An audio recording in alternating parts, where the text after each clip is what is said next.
question is, how much do you feel that this pressure for change is coming from the Roma themselves? Are you concerned that it's outsiders looking in who are concerned and the voice of the Roma people themselves is not clear enough? My second question, I'm from the UK, is that we have a new government which has already stated its intention to make it harder for travellers to settle on land in the UK. And there are groups which have been saying they will start non-violent protests, like blocking motorways with their vehicles. Do you support the use of non-violent protest as a way of forcing the issue onto the agenda and trying to protect the rights of travellers? J'espère bien. J'espère pouvoir comprendre votre question. I hope that I have understood your question. A une réponse ambiguë. But I think that your question will require an ambiguous answer. The Roma, the Gypsies, have a personality. They have an identity that is very strong. And it is difficult to try and integrate them, and that's where all the ambiguity lies, to try and integrate them in a drastic manner, in a way that would aim at crushing their identity. Unfortunately, if they don't accept assimilation, they can't fit into the very strict codes of Europe. Is there a solution to defend the rights of a community that does not perfectly fit the mold that we're trying to push them into? So I know this is an ambiguous answer. I know it. But why are all these laws aimed at crushing differences?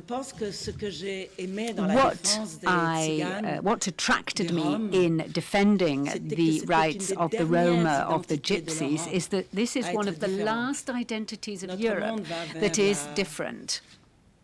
Our world is becoming increasingly global. Everybody's the same. We all have the same codes. We all have the same rules. And anybody who tries to be different should beware.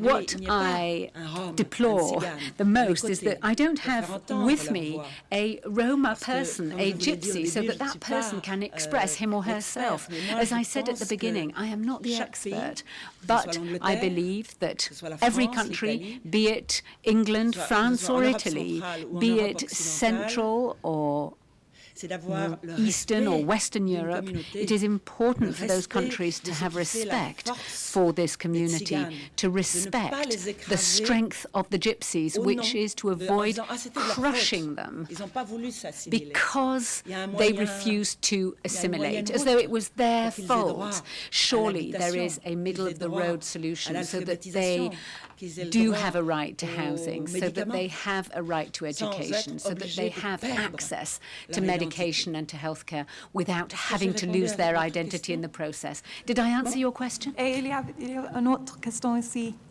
Non-violent protest. Oui. Ah, c'est toujours mieux d'être pas violent. It's always better to be non-violent. Ça demande plus de temps. It, of course, takes longer.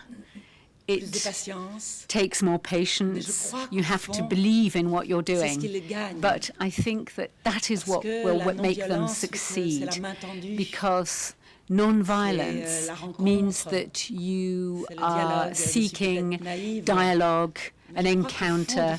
I might be naive to you, but I'm sure that that is the road to success. I don't know anybody who has a Jewish friend or a black friend or a Gypsy friend who has lost all prejudice. I think the idea is simply to get closer, and thanks to non-violence, you do become closer.